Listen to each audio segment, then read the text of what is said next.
सनातन धर्म का इतिहास समुद्र के उस गहराई की तरह है जिसका कोई अंत नहीं।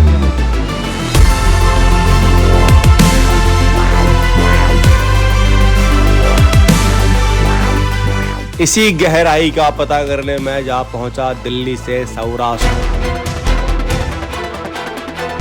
ऐसा कहा जाता है कि यहाँ पर स्नान करने से आपको मोक्ष की प्राप्ति होगी। हर हर महादेव। यदि आप ये वीडियो देख रहे हैं तो आप एक शिव जी के भक्त हैं और अभी मैं आया हूँ दिल्ली से चलकर सोमनाथ मंदिर सौराष्ट्र में 12 ज्योतिर्लिंगों में से पहला ज्योतिर्लिंग है सोमनाथ मंदिर। उनके मैंने दर्शन कर लिए हैं। अब उनके दर्शन करने के बाद मैं सौराष्ट्र में जितनी भी सारी चीज़ें हैं जो अध्यात्म से जुड़ी है उनको दिखाने, उनका दर्शन कराने आपके लिए आया हूँ। अब यहाँ पर मैं सबसे पहला स्थान है भल्लका तीर्थ। भल्लका तीर्थ, इसका नाम भल्लका तीर्थ क्यों कहा जाता है, उसके पीछे का सार ये है कि जब व्याध ने भगवान श्री कृष्ण को तीर मारा था तो तीर का नाम जो है भल्ल है, इस वजह से जो है इसको भल्लका तीर्थ कहते हैं। यादव वंश के यादव लोग सोम मद्यपान करने के बाद आपस में ही कलह करने लग गए थे। उस कलह के कारण भगवान श्री कृष्ण यहाँ इस भल्लका तीर्थ में आए और यहाँ पर उन्होंने अपने दोनों पैरों को आपस में जोड़कर समाधि में बैठ गए।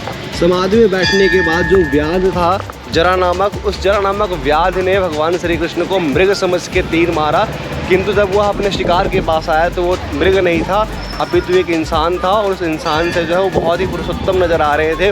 उन्होंने क्षमा मांगी और भगवान श्री कृष्ण ने उनको आश्वासन दिया कि आपकी इसमें कोई गलती नहीं है, जो भी हुई है वो मेरे इच्छा से ही हुई है। उसके बाद जो है भगवान श्री कृष्ण ने यहीं पर अपना जो है परलोक सिधार गए थे, अपना यहाँ पर शरीर छोड़कर गोलोकवासी हो गए थे। भल्लका तीर्थ का स्वरूप बहुत ज़्यादा दिव्य है। यहाँ का सुंदर अलौकिक छवि और यहाँ का वास्तुकला देखने से ही बनता है। यह मंदिर का प्रवेश द्वार है जहाँ से आप प्रवेश करते हो। जितने भी भक्तगण आते हैं भल्लका तीर्थ का दर्शन करने हेतु यहीं से प्रवेश करते हैं।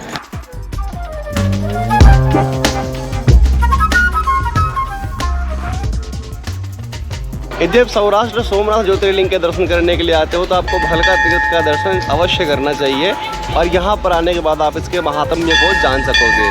भल्लका तीर्थ के दर्शन हम लोगों ने कर लिए हैं और अपनी यात्रा को आगे बढ़ाते हुए आगे बढ़ते हैं और सौराष्ट्र में बहुत सारी चीज़ें हैं जिनका दर्शन आपको करवाते हैं। पूरे सौराष्ट्र के दर्शन के लिए हमने किया हुआ है ऑटो और ये हमारे ऑटो वाले भैया हैं। क्या नाम है आपका? आप यहीं से हो?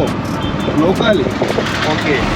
भैया ने हमसे इसके लिए 500 रुपये चार्ज किया है और जब भी आप ऑटो से सवारी करते हो पूरे सौराष्ट्र का उसका किराया आपको 500 रुपये पे करना पड़ेगा।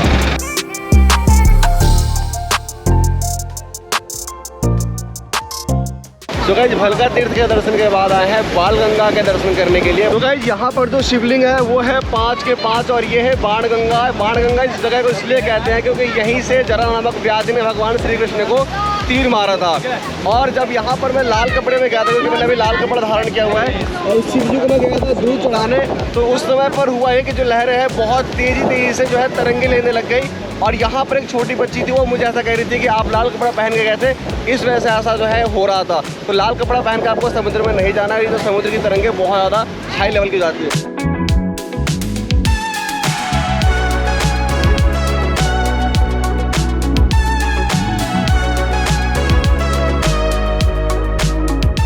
तो गाइस फाइनली हम बाणगंगा से निकल चुके हैं। बाणगंगा जो है भैया इतना आसान नहीं है, थोड़ा टफ है बट मुश्किल भी नहीं है।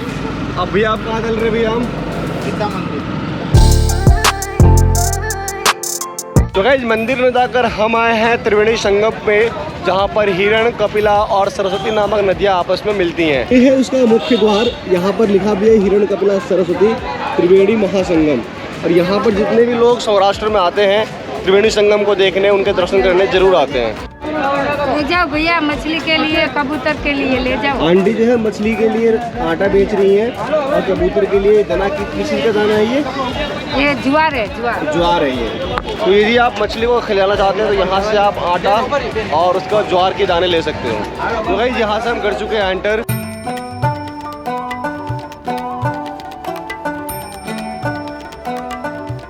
जैसे त्रिवेणी संगम में कुछ लोग यहाँ पर स्नान कर रहे हैं। आप भी चाहो तो स्नान कर सकते हो, अपने लिए वस्त्र वगैरह लेकर आ सकते हो और आपको यहाँ पर स्नान करना चाहिए। मैं नहीं करूँगा, मैं ऑलरेडी करा हुआ हूँ।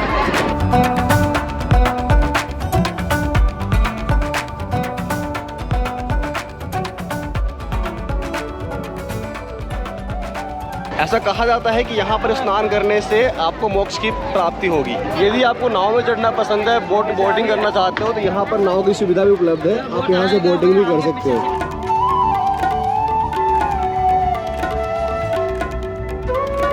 यहाँ पर हम कर रहे हैं बोट का इंतजार, क्योंकि मुझे बोटिंग करना बहुत पसंद है और बोट आने वाली है, बस आ ही चुकी है। चल रहे फटाफट बोट पे बैठते हैं और फिर आगे की जर्नी शुरुआत करते हैं। तो गाइस फाइनली हमारा बोट आ चुका है।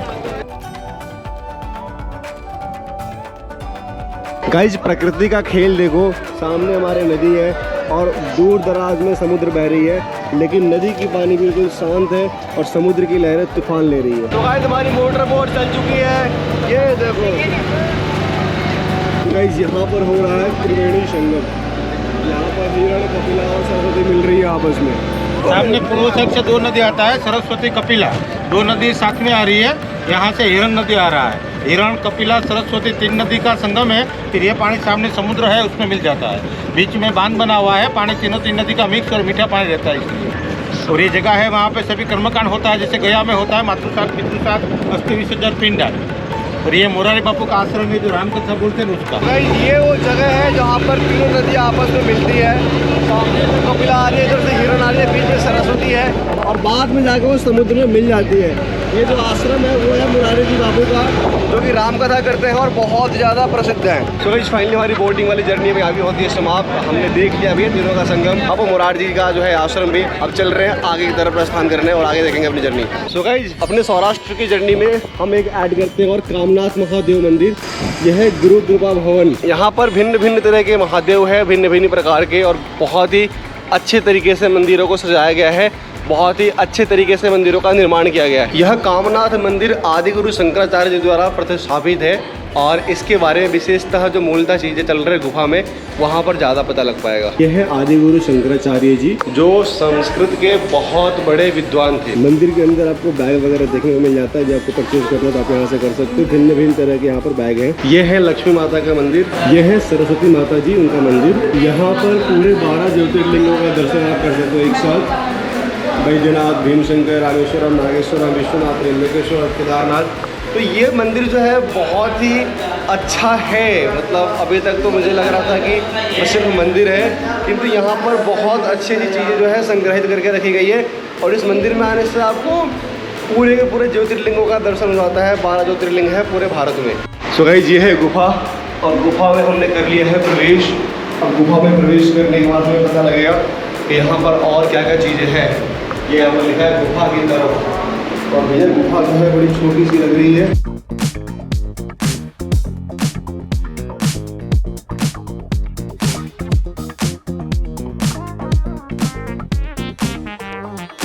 यहाँ पे आदि शंकराचार्य जी ने तपस्या की थी 1200 साल पहले आकर के। अच्छा। जब बौद्ध धर्म का दबदबा हो रहा था, सनातन धर्म की मूर्तियों को खंडित करने लगे थे, तब आदि शंकराचार्य जी का जन्म दक्षिण भारत में हुआ था, कारड़ी गांव में। भगवान शिव के अंश माने जाते हैं। इन्हें मात्र 16 साल की ही आयु मिली थी। को वचन दिए थे अंतिम संस्कार के लिए, माँ का वचन पूरा किए और केदारनाथ में जाके समाधि ली। तो ये है कहानी आदि गुरु शंकराचार्य जी की। यहाँ पर भगवान विष्णु के अवतार नृसिंह महाराज है, साथ में प्रहलाद जी गोद में बैठे हुए। यह कामनाथ महादेव मंदिर आपकी कामनाओं को पूर्ति करने वाले हैं। कामनाथ महादेव के दर्शन के बाद हम कराएंगे आपको सूर्य मंदिर का दर्शन। रास्ते में है सूर्य मंदिर के, और चलते हैं मंदिर के दर्शन करने। यह है सूर्य मंदिर, जिसका निर्माण पांडवों ने करवाया था, और सामने ही हमारे पांडवों की गुफा भी है, वहाँ भी चलेंगे। यह सूर्य मंदिर पांडवों ने बनवाया था, और मजे की बात यह है कि यह मंदिर सिर्फ और सिर्फ एक दिन में बनकर तैयार हो गया था। यहाँ पर कुछ ही दूरी पर पांडवों की गुफा है। अब चल रहे हैं पांडवों की गुफा में, एंड वहाँ के दर्शन आपको करवाते हैं। मंदिर के बाद यहाँ पर सूर्य कुंड बना हुआ है। सूर्य कुंड में पानी जो है वो ज़्यादा साफ नहीं है, पानी गंदा है। चल रहे हैं नीचे हमारे सूर्य कुंड है। यदि आप सूर्य मंदिर के दर्शन के लिए आते हो तो आपको सूर्य कुंड के दर्शन भी जरूर करने चाहिए। हालांकि पानी जो है गंदा है, और जो आपकी एक्सपेक्टेशंस होती है कि सूर्य कुंड या फिर पहले के जो ऐसे मंदिर थे, आपके नज़रों में, आपके दिमाग में फिल्म चलने लगती है। हालांकि रियलिटी वैसा नहीं होता, किंतु फिर भी काफ़ी हद तक ये सूर्य कुंड वैसा ही है जैसा कि आप सोचते हो। यहाँ से आप चल रहे हैं पांडवों की गुफा की ओर। यहाँ पर 5 पांडवों की मूर्ति बनाई गई है। 5 पांडवों में युधिष्ठिर जी, भीम, अर्जुन, सहदेव और सबसे छोटे थे नकुल। गुफा में प्रवेश करने से पहले आपको महादेव के दर्शन करने होते हैं।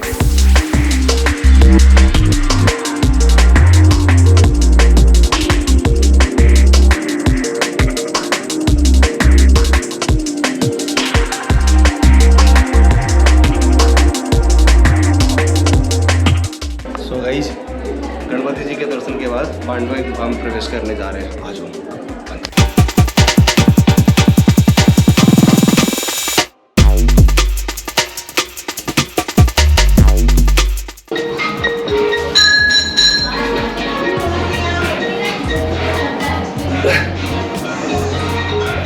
तो गाइस फाइनली आ गए हैं हम पांडवों की गुफा में। और पांडव इस गुफा में 500 रुपये थे, क्योंकि आपके मन में एक सवाल उठ रहा होगा इतने छोटे से गुफा में बड़े बड़े पांडव भीम कैसे आ गए। तो पांडव यहाँ पर बाल स्वरूप में आए थे और तपस्या करने आए थे जब वो अज्ञातवास काट रहे थे, और यहाँ पर सिंगला माता प्रवेश हुई थी। हिंगलाज माता जी है। पांचों पांडव अपने हिंदू धर्म का कुलदेवी माता है, और ये गुफा पांचों पांडवों ने अपने हाथ से बनाई थी। माता रानी की तपस्या की थी, तब जाके माँ प्रकट हुई है। प्रकट स्वरूप का मंदिर है। फाइनली पहुँचे हम गीता मंदिर, सामने उसका मुख्य द्वार है। और यहाँ पर आपको अलग अलग टाइप के मंदिर मिल जाएंगे। राम मंदिर मिल जाएगा, कृष्ण जी का मंदिर मिल जाएगा, और स्पेशली फेमस है क्योंकि यहाँ पर भगवान श्री कृष्ण के चरण पादुका रखे हुए हैं। नमस्ते माता जी। सामने है भगवान श्री कृष्ण की मूर्ति। गीता मंदिर में सबसे पहले भगवान श्री कृष्ण की मूर्ति है। मतलब यह हुआ कि भगवान श्री कृष्ण का मंदिर हमें पहले मिलता है। इनके अलावा भगवान श्री राम के और भी कुछ मंदिर है, भगवान महादेव के, जिनका मैं दर्शन अभी आपको इसी वीडियो में कराने वाला हूँ। मंदिर के पीछे पार्क है, जहाँ पर बच्चे, कुछ विद्यार्थी, कुछ इंसान, कुछ लोग क्रिकेट खेल रहे हैं।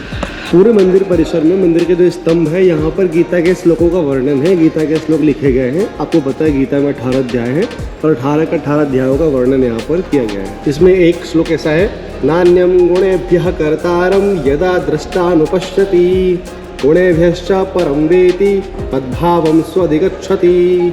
यहाँ पर बलदेव जी का मंदिर है, साथ ही साथ बलदेव जी की गुफा भी है, और गुफा में प्रवेश आपको यहाँ से मिलेगा। ये बलदेव जी की प्रतिमा यहाँ पर है। भाई बलदेव जी के गुफा में प्रवेश कर रहे हैं, और यहाँ पर बलदेव जी, यहाँ पर सबसे पहले आपको शेषनाग मिल जाएंगे। उसके बाद यहाँ पर श्री कृष्ण के चरण पादुका रखी हुई है, साथ में भोले बाबा भी है। यहाँ पर भगवान विष्णु जी एवं साथ में लक्ष्मी जी विराजमान है। अब यहाँ से चलते हैं आगे। इस मंदिर में और भी बहुत सारी चीज़ें हैं, तो आपको लाइव आकर देखने में ज़्यादा मज़ा आएगा। और मैं फाइनली अब थक चुका हूँ, तो चलते हैं, फटाफट बैठते हैं ऑटो में और निकलते हैं अपनी होटल की तरफ। इस व्लॉग को यहीं पर करते हैं ख़त्म। होप्स हो कि आपको पसंद आई हो। मिलते हैं फिर आपसे अगली वीडियो में। तब तक के लिए हर हर महादेव।